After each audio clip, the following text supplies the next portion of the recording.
கொண்டு நாட்டு விடுதலைக்காக சிறை சென்றார். மக்கள் பணி செய்ய விரும்பியவர் 1954ஆம் ஆண்டு ஏப்ரல் 13ஆம் தேதி தமிழ்நாட்டின் முதலமைச்சரானார்.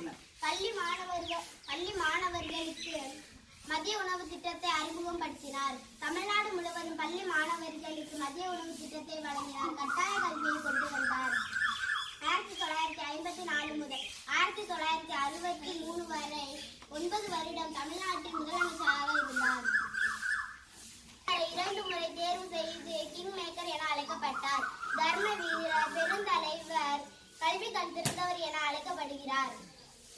காந்தி பிறந்த நாளான அக்டோபர் 2ஆம் தேதி 1975ஆம் ஆண்டு இயற்கை எழுதினார். நன்றி.